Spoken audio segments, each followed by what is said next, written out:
L'Église catholique fait mémoire de saint Augustin de Cantorbéry. Augustin signifie en latin « vénérable ».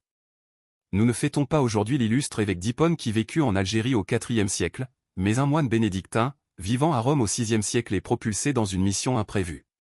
Le pape Grégoire Ier le tira de son monastère pour l'envoyer porter l'Évangile en Angleterre, à la tête de 40 moines de Saint-Benoît. En juin 597, Augustin et son équipe intrépide traversent la Gaule en passant par l'île de Lérins et Paris.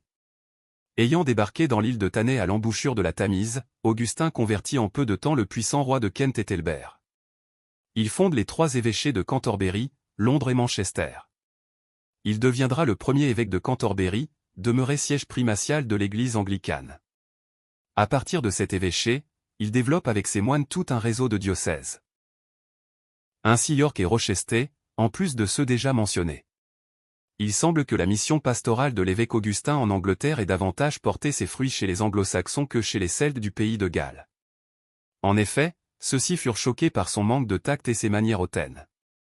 Il était sans doute trop empressé de s'établir comme évêque primat de toute la nation et d'imposer la liturgie romaine. Reste que l'Angleterre chrétienne a gardé gratitude au pape de Rome Grégoire Ier, initiateur de cette mission outre-mer, ainsi qu'aux moines, évêques malgré lui, Augustin qui termina sa tâche à Cantorbéry le 26 mai 604 ou 605. Les prénommés Augustins peuvent le choisir pour saint patron, ainsi que saint Augustin d'Hippone, Afrique du Nord, dont la fête est le 28 août.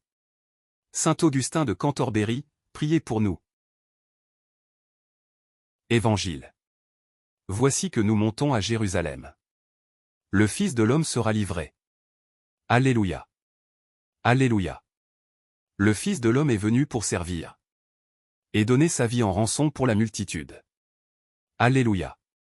Évangile de Jésus-Christ selon saint Marc. En ce temps-là, les disciples étaient en route pour monter à Jérusalem. Jésus marchait devant eux. Ils étaient saisis de frayeur. Et ceux qui suivaient étaient aussi dans la crainte. Prenant de nouveau les 12 auprès de lui, il se mit à leur dire ce qui allait lui arriver.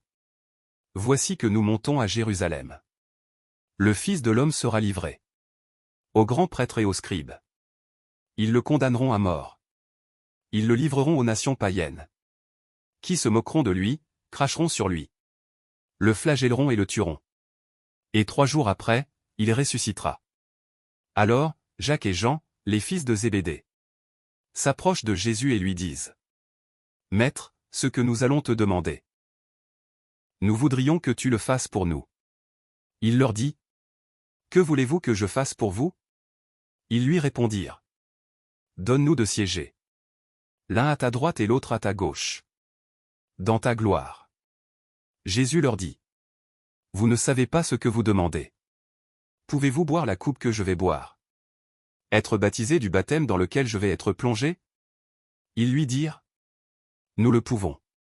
Jésus leur dit : La coupe que je vais boire, vous la boirez. Et vous serez baptisés du baptême dans lequel je vais être plongé. Quant à siéger à ma droite ou à ma gauche, ce n'est pas à moi de l'accorder. Il y a ceux pour qui cela est préparé. Les 10 autres, qui avaient entendu, se mirent à s'indigner contre Jacques et Jean. Jésus les appela et leur dit : Vous le savez, ceux que l'on regarde comme chefs des nations les commandent en maîtres. Les grands leur font sentir leur pouvoir. Parmi vous, il ne doit pas en être ainsi. Celui qui veut devenir grand parmi vous sera votre serviteur. Celui qui veut être parmi vous le premier sera l'esclave de tous. Car le Fils de l'homme n'est pas venu pour être servi, mais pour servir et donner sa vie en rançon pour la multitude. Acclamons la parole de Dieu. Louange à toi Seigneur Jésus.